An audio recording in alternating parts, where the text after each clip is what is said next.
Dans ma précédente vidéo, mes abonnés et moi avons fait des recherches sur un poilu trouvé au hasard sur le monument aux morts de Montpellier, Joseph Allègre. Je vous ai dit que j'avais essayé de m'intéresser aux boucheries de Montpellier pour en savoir plus sur cette famille, le père de Joseph étant boucher. J'ai pensé que si les parents de Joseph Allègre tenaient une boucherie, ça pourrait être cool d'en retrouver des traces. J'ai alors essayé dans un premier temps de trouver une liste des boucheries de Montpellier. Je suis même allé aux archives départementales de l'Hérault pour leur demander leur aide sur cette mission, mais je suis resté bredouille. Je me suis alors concentré sur le nom du patron que l'on voit apparaître ici sur le recensement. Au début, j'ai lu Delbon, mais les recherches étant infructueuses, j'ai compris au bout d'un moment qu'il s'agissait en fait de Delbosc. En cherchant sur Généanet Delbosc boucher à Montpellier, on obtient ça, la liste électorale de Montpellier de 1887-1888, sur lequel on trouve un Jean, dit Louis-Eugène Delbosc, boucher, habitant rue Villefranche, rue qui se trouve être juste à côté de la rue Canton où est né Joseph. Ça me paraissait plutôt prometteur. J'ai alors vu qu'il y avait actuellement une boucherie juste ici, pile au milieu des deux rues. J'ai commencé à croire que ça pourrait être la boucherie où, il y a 120 ans, travaillait le père de Joseph. D'autant plus que sur la devanture, on peut lire que c'est la 3e génération de bouchers. Je me suis donc dit que j'allais contacter ce roux Loïc pour lui demander si son grand-père n'avait pas, par hasard, acheté son établissement à un certain monsieur Delbosc. C'est alors que je suis tombé sur ce petit reportage sur la boucherie de Loïc Roux, dans lequel on peut entendre ça. Par le passé, le quartier des abattoirs a compté jusqu'à une quinzaine de boucheries. Ah, quoi? Le quartier des abattoirs? 15 boucheries? Ok, j'avais passé des heures à chercher une boucherie, alors qu'en fait c'était tout un quartier qui vivait de ça. En poussant mes recherches, j'ai en effet vite appris que le quartier des Beaux-Arts de Montpellier s'appelait il y a 100 ans le quartier des abattoirs. On obtient quelques informations à ce sujet sur le site de l'association du quartier des Beaux-Arts. Ici, ils y parlent de leur livre que j'ai alors pu me procurer, car disponible à la grande médiathèque Émile Zola de Montpellier. Mais il n'y a malheureusement pas de mention de Delbosc ou Allègre dans cet ouvrage. Cependant, on trouve la carte professionnelle de Monsieur Roux, le grand-père de Loïc Roux, le dernier boucher des Beaux-Arts. J'ai passé pas mal de temps à essayer de comprendre l'histoire de la boucherie à Montpellier. Je pense que je vais vous parler plus longuement de ce sujet et de ces recherches durant l'un de mes lives. On pourra faire un petit live complément d'enquête. Mais pour aujourd'hui, pour résumer, depuis le Moyen-Âge, le marché aux viandes et la boucherie se trouvaient à l'intérieur des remparts à Montpellier. Mais ça posait des problèmes de salubrité avec les carcasses d'animaux et autres déchets. Vers 1680, l'hôpital de la Charité de Montpellier, qui est juste à l'extérieur des remparts, est abandonné et une partie des locaux sera louée aux bouchers. C'est ici que se trouveront désormais la boucherie et l'abattoir. 150 ans plus tard, sur ce plan de 1834, on voit que la boucherie et le marché du bétail sont toujours indiqués à l'ancien emplacement de l'hôpital de la Charité. Cet endroit correspond à l'actuel emplacement du Corum, énorme bâtiment construit en 1990 qui accueille notamment un opéra et le Palais des Congrès. En fait, sur le plan actuel, le marché aux bestiaux était là et la boucherie, anciennement hôpital de la Charité, était ici, juste derrière le Corum, au niveau du petit parking vers l'arrêt de tram. Alors, on voit pas bien, mais ici il y a le Verdançon, une rivière qui traverse le quartier. Là, elle est toute endiguée et en partie couverte, et c'est de l'autre côté de ce Verdançon qu'a été construit le nouvel abattoir de Montpellier, beaucoup plus grand, organisé comme une usine, inauguré en 1851.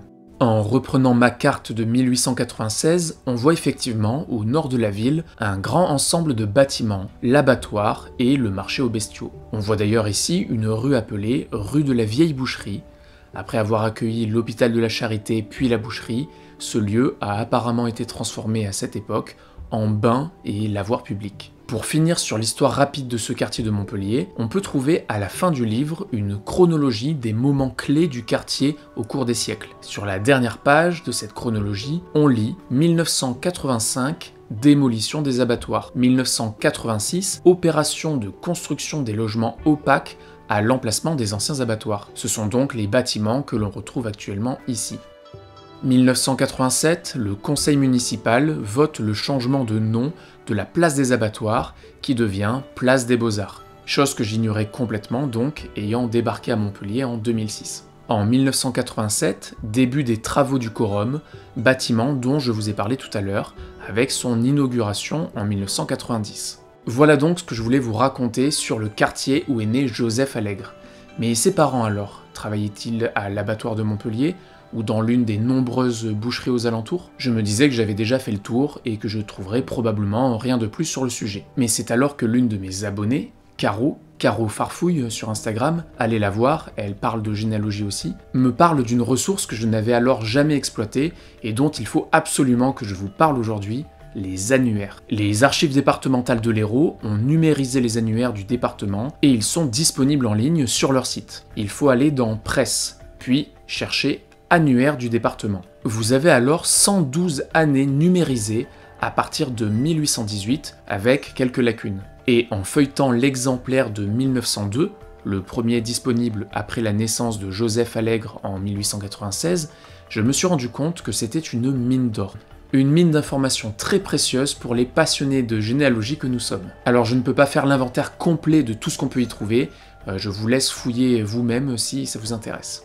Mais un truc que j'ai adoré voir et pour lequel les archivistes des AD n'avaient pas réussi à m'informer, la liste de toutes les voies publiques de la ville, où elles commencent, où elles se terminent, on a même l'indication de la paroisse à laquelle les habitants sont rattachés, et en plus, on a quelques pages plus loin, les voies dont les noms ont été changés. J'adore. Cela m'a permis de confirmer ce que j'avais estimé dans la précédente vidéo, à savoir que la route du pont Juvénal, où habitaient les Allègre, correspondait à la route départementale numéro 15 de Montpellier au pont Juvénal, l'actuelle avenue du pont Juvénal. Allez, assez parlé de Juvénal, concentrons-nous sur les autres richesses contenues dans l'annuaire de 1902. À partir de la page 393, on trouve la catégorie « Profession et industrie de la ville de Montpellier ». Oui, ça m'a l'air d'être une liste plutôt exhaustive de tous les métiers et de toutes les personnes qui les pratiquent à Montpellier. Je suis tout de suite allé voir au rayon boucherie. C'est par ordre alphabétique, on peut voir où on en est là-haut, ici. On trouve donc ici les bouchers. Les bouchers en gros, qui semblent être les patrons, en tout cas, eux, ils habitent à l'Abattoir ou les rues Lunaret, Patriote, Villefranche, qui sont des rues du quartier autour de l'Abattoir. On voit les Delbosque ici. Et en dessous, la liste de toutes les personnes qui travaillent à Montpellier comme bouchers. Et à Allègre, eh bien, on ne trouve rien. Allons voir quelques pages avant dans la catégorie « Adresse de Montpellier ». On y trouve a priori l'adresse de tous les habitants. Allègre, Pierre, Allègre-Fortuné, Auguste, Joseph. Bon, j'ai l'air con, mais il n'y a apparemment aucun Louis-Victor en 1902 à Montpellier. C'est bizarre, il devrait être normalement là. Pour vérifier, j'ai pris l'annuaire de l'année suivante, 1903. En allant directement dans les adresses, à Allègre, on trouve bien Louis Allègre, boucher, 11 route du pont Juvénal. A priori, c'est bien lui. Et si on va voir la liste des bouchers de 1903, on retrouve bien Louis. Bon, je me suis quand même posé la question de pourquoi il n'était pas présent dans l'annuaire de 1902. Et j'ai tout de suite pensé à l'armée. J'ai donc cherché sa fiche de matricule militaire que j'ai trouvée sur le site des archives départementales de l'Hérault. On peut lire dans son parcours qu'il a accompli une période d'exercice du 18 avril au 13 septembre 1902. Pendant près de 5 mois, il n'était pas à Montpellier. Voilà donc, je pense, pourquoi il n'est pas présent dans l'annuaire de 1902. Je ne sais pas si c'est la bonne raison, mais ça me paraît possible. En tout cas, en 1901, il habite bien 11 route du pont Juvénal, toujours d'après sa fiche de matricule militaire. J'étais très content d'avoir découvert cette nouvelle ressource, les annuaires étant très complets et surtout imprimés tous les ans, ça me paraît être une excellente ressource généalogique, un super complément au recensement. J'ai donc épluché tous les annuaires disponibles pour Montpellier entre 1902 et 1943. Il y a évidemment une lacune entre 1914 et 1920, la guerre est passée par là. J'ai essayé de suivre la trace des Allègre au cours du temps, en me concentrant sur Louis-Victor, le père, boucher. Dans un tableur, je vais essayer de vous mettre le lien en description, j'ai pris en note pour chaque année son métier, son adresse et toute autre information intéressante sur la famille. Il y a à chaque fois les liens directs vers la page de l'annuaire en question. Laissez-moi vous montrer ce que ça donne. En 1903, on le retrouve donc noté aux 11 routes du pont Juvénal et dans la catégorie boucher. 1904 n'est pas disponible, mais en 1905, on le trouve exactement au même endroit. En 1906 et 1907, on le retrouve toujours dans la catégorie boucher, mais son adresse est cette fois-ci au 35 de la route du Pont Juvénal. Sauf que, sur les années suivantes, et jusqu'en 1913, le numéro de la rue ne fait que changer. 35, 33, 29, 33... Peut-être que je me trompe, mais je ne pense pas qu'il déménageait à chaque fois. Je pense surtout, encore une fois, que la numérotation des rues de l'époque était fluctuante, pour ne pas dire chaotique. On en a déjà parlé plusieurs fois, mais c'est comme les actes d'état civil ou les recensements, on n'a jamais le même numéro. Bref, en dehors de ça, rien ne change entre 1903 et 1913.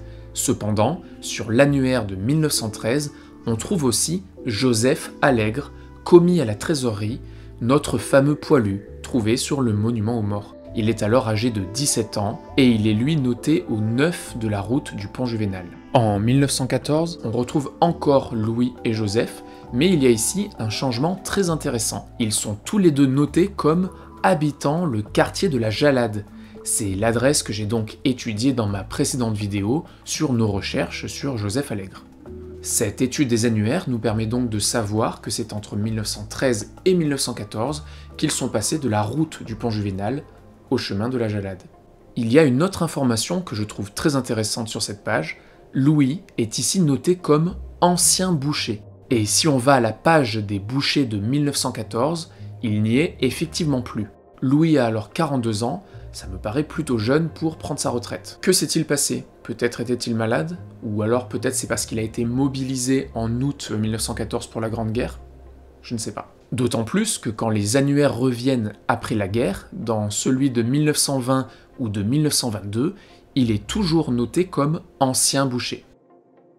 C'est alors que quelque chose a attiré mon attention sur ces annuaires de 1920 et 1922. Oui, 1921 n'est pas disponible. Il y a une ligne Allègre sans aucun prénom, avec comme métier pomme de terre. C'est quoi ton métier? Patate. Au 53 route du Pont Juvénal. Route qu'on commence à bien connaître. J'en fais un peu une overdose. Je me suis alors dit que Louis, qui avait quitté son métier de boucher au moment où il a déménagé sur son terrain au quartier de la Jalade, s'était probablement mis à cultiver des patates là-bas pour les vendre dans un local dans la rue où il habitait juste avant, la route du Pont Juvénal. J'étais bien content de ma théorie de la reconversion de Louis.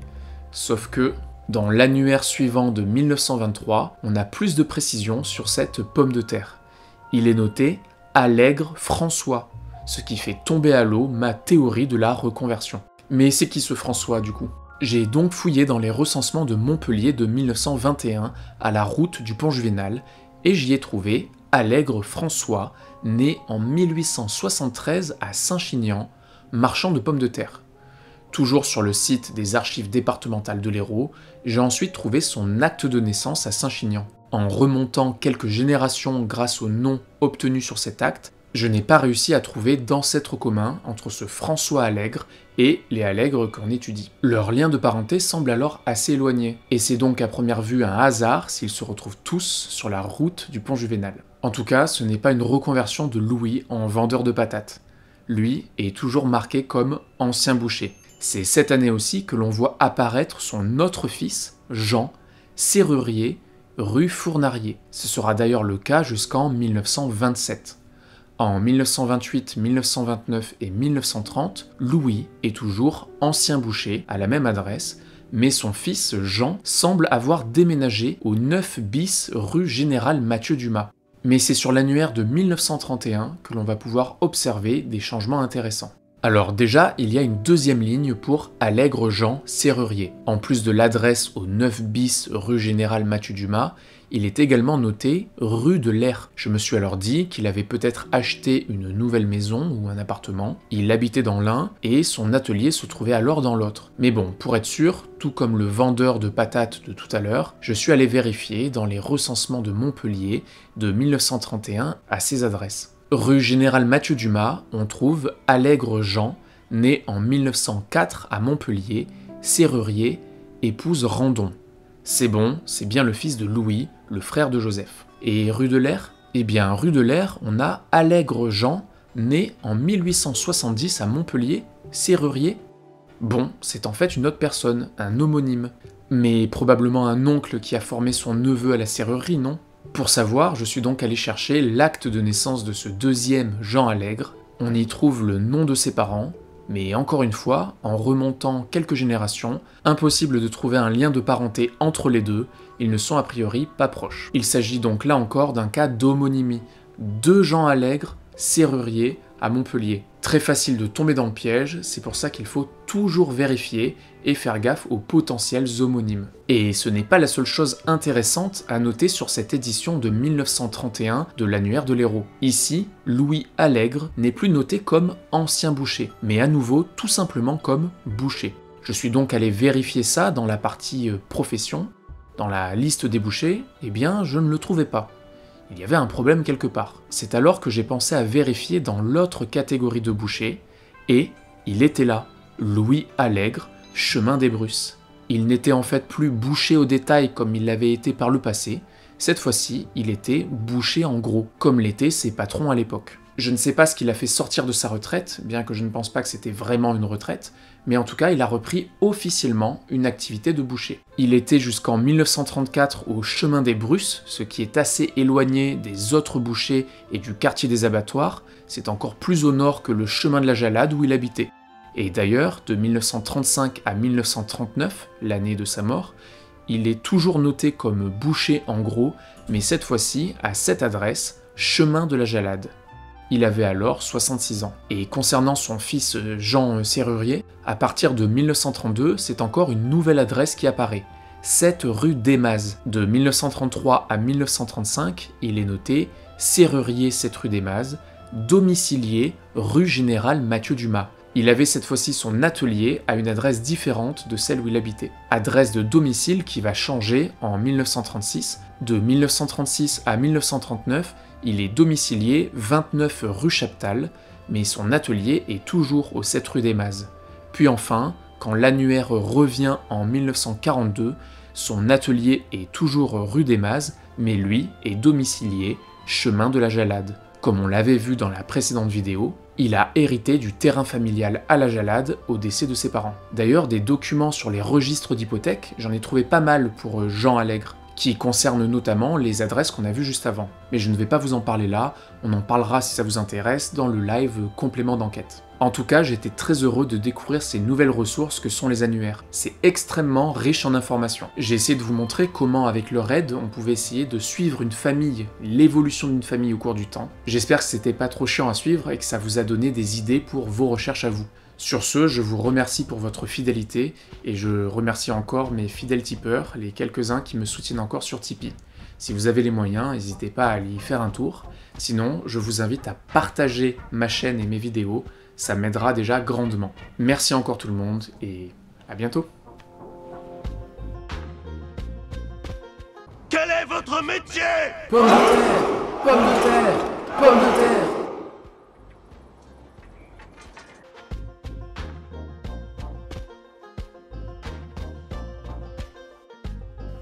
Patate.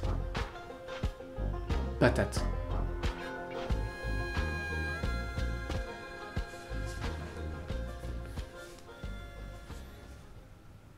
Patate.